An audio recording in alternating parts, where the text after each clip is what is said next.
ಸುರೇಶ್ ಅವರೇ ಮಾತಾಡಿ ಬಾಂಗ್ಲಾದೇಶದ ವಲಸಿಗರ ಬಗ್ಗೆ ನಾನು ಮಾತಾಡಲೇಬೇಕು, ಎಷ್ಟು ನಂಬರ್ಸ್ ಇದೆ ಅನ್ನೋದು ನನ್ನ ಹತ್ರ ನನಗೆ ಗೊತ್ತಿದೆ ಅಂತ ಹೇಳ್ತಾ ಇದ್ರಿ.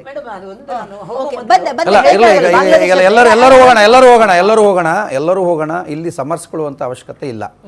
ಇವತ್ತು ಕೇಂದ್ರದಲ್ಲಿ ಕೂಡ BJP ಆಡಳಿತದಲ್ಲಿದೆ, BJP ಸರ್ಕಾರವೂ ಇದೆ. ಇವತ್ತು ಗಡಿ ಪ್ರದೇಶದಲ್ಲಿ ವಿದೇಶ ಸಚಿವರುಗಳು ಆಗಿರ್ಬೋದು, ಗೃಹ ಮಂತ್ರಿಗಳಾಗಿರ್ಬೋದು, ಎಲ್ಲ ರೀತಿಯ ಕಟ್ಟುನಿಟ್ಟಿನ ಕ್ರಮ ತಗೊಳ್ಳುವಂಥ ಅಧಿಕಾರ ಅವರಿಗೂ ಇದೆ.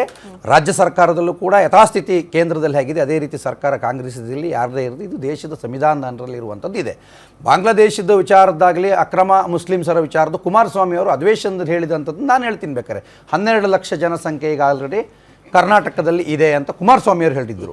ಅವಾಗ ವರದಿ ಪಾರ್ಲಿಮೆಂಟಲ್ಲೇ ಅದನ್ನು ಪ್ರೂವ್ ಮಾಡಿದ್ರು, BJP ಅವರು ಪ್ರೂವ್ ಮಾಡಿದ್ರು, ಕಾಂಗ್ರೆಸ್ಸರು ಪ್ರೂವ್ ಮಾಡಿದ್ರು, ಅದನ್ನು ನಾವು ಕೇಳುವಂಥದ್ದಲ್ಲ. ಇವತ್ತು ಸಣ್ಣ ಉದಾಹರಣೆ ಕೋಗಿಲ್ದು ತಗೊಳ್ಳೋಣ. ಕೋಗಿಲ್ದು ಒಂದು ಸಿಂಪಲ್ ಉದಾಹರಣೆ ತಗೊಳ್ಳೋಣ. ಅದು ಹೊರತುಪಡಿಸಿದರೆ ಪರಪ್ಪನ ಅಗ್ರಹಾರದ ಜೈಲಿನ ಕಾಂಪೌಂಡ್ ಹಿಂಭಾಗದಲ್ಲಿ 4,000 ರಿಂದ 4,500 ಜನ ಇದ್ದಾರೆ. ನಾನೇ ನೋಡ್ಕೊಂಡು ಬಂದಿರುವಂಥದ್ದು.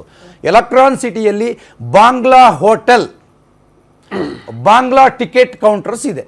ಎರಡೂ ಪಕ್ಷದವರಿಗೆ, ನಾನೇನು ಕಾಂಗ್ರೆಸ್ BJP ಅಂತ ನೀವು ಹೇಳ್ತಾ ಇಲ್ಲ, ಎರಡೂ ಪಕ್ಷ. ಆದ್ರೆ ಅಷ್ಟು ಅದೇನೆ ಬಾಂಗ್ಲಾ ಟಿಕೆಟ್ ಕೌಂಟರ್ಸ್ ಮತ್ತೆ PG Bangla PGs.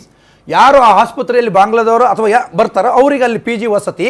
Electron ಸಿಟಿಯಿಂದ ಹೆಬ್ಗುಡಿ ರೈಟಲ್ಲಿ Bangla colony 150 ಮನೆಗಳು ಬಾಂಗ್ಲಾ ಕಾಲೋನಿ ಅಂತಕ್ಕಂಥದ್ದಿದೆ. ಅಲ್ಲಿಯೂ ಕೂಡ ಆಧಾರ್ ಕಾರ್ಡನ್ನು ವೋಟರ್ ID ಮಾಡಿಕೊಟ್ರಂಥ ಇತಿಹಾಸನಿದೆ. ಮೂರನೇದು ಬಾಂಗ್ಲಾದೇಶದ ಕಗ್ಲಿಪುರದಲ್ಲಿ ಮೊನ್ನೆ ಒಂದು ಘಟನೆ ಮುಗಿಸ್ಬಿಡ್ತೀನಿ.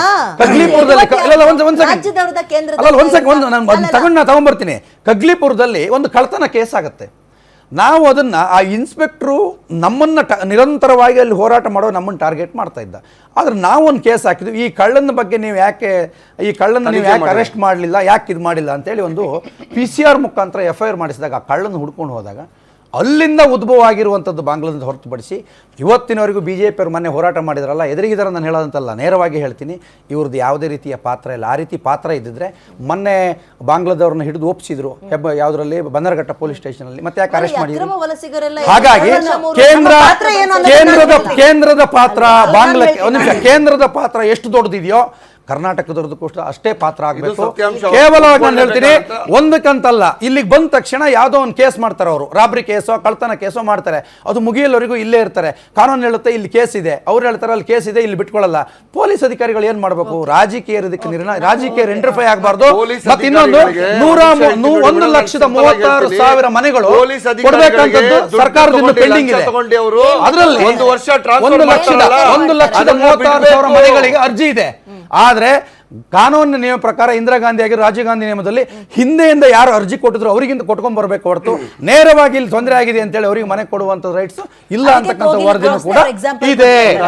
ಅದನ್ನು ಕೂಡ ಗಂಭೀರವಾಗಿ ತಗೊಳ್ಬೇಕು.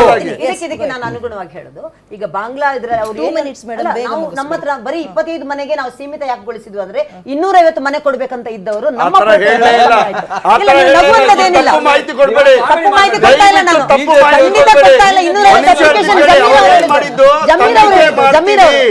ನಾವು ತನಿಖೆ ಮಾಡ್ತೀವಿ, ಡಾಕ್ಯುಮೆಂಟ್ ಚೆಕ್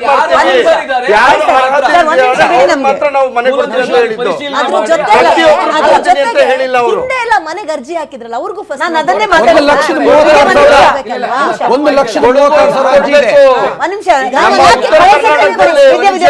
ಉತ್ತರ ಕರ್ನಾಟಕದಲ್ಲಿ ಅವರು ಕೊಡಬೇಕು. ಇನ್ನೂ ಒಂದು ಸಿಂಪಲ್ ಹೇಳ್ತೀನಿ, RR ನಗರದಲ್ಲಿ 500 ಸೆಡ್ ಹೊಡೆದ್ರು. ಉತ್ತರ ಕರ್ನಾಟಕ ವಾಸಿರೋದು 500 ಸೆಡ್ ಹೊಡೆದ್ರು. ಇವತ್ತಿನವರೆಗೂ ಅವರಿಗೆ ಮನೆ ಇಲ್ಲ. 25 ಆಗ್ಲಿ 2 ಆಗ್ಲಿ ಅವ್ರಿಗೆಲ್ಲ 500 ಮನೆ ಆಗಿದ್ರೆ. ರಾಜೀವ್ ಗಾಂಧಿ ವಿಶೇಷ ಆಶ್ರಯ ಯೋಜನೆಯಲ್ಲಿ 38 ಲಕ್ಷ ಬೆಂಗಳೂರಿನಲ್ಲೇ 1 ಲಕ್ಷ ಮನೆಗಳನ್ನ ನಿಮ್ಗೆ ಗೊತ್ತಿರಬೇಕು ಕಟ್ಟಿ, ಆಮೇಲೆ ಮೈಸೂರಿನಲ್ಲಿ ಕೂಡ ಎಲ್ಲಾ ಕೊಡ್ತಾರೆ. ಯಾರು ಅರ್ಹರಿರ್ತಾರೆ ಅವ್ರಿಗೆ ಕೊಡ್ತಾರೆ. ಅಂತ ನಾನು ಹೇಳ್ತೀನಿ, ಈ ರಾಜಕಾರಣಿಗಳಿಗೆ ಹಿಂದೆ ಇರ್ತಾರೆ ನೋಡಿ, ಜೈಕಾರ ಮಾಡ್ಕೊಂಡೆ ಅಂತವ್ರಿಗೆ ಮಾತ್ರ ಕೊಡೋದು ಇವರು. ಯಾವುದೇ ಒಂದು ಲೋನ್ ಪಾಸ್ ಮಾಡ್ಬೇಕಾದ್ರೆ ಒಂದು ನಿಮಿಷ ಕೇಳ್ಕೊಳ್ಳಿ, ಒಂದು ಲೋನ್ ಪಾಸ್ ಯಾವುದೇ ನಿಗಮ ಮಂಡಳಿ ಮನೆ 5 ಲಕ್ಷ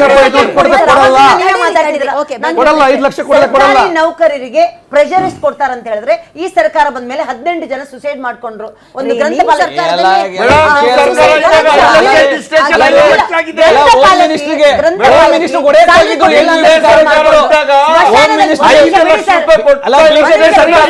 ಕೊಟ್ಟಿದ್ದಾರೆ.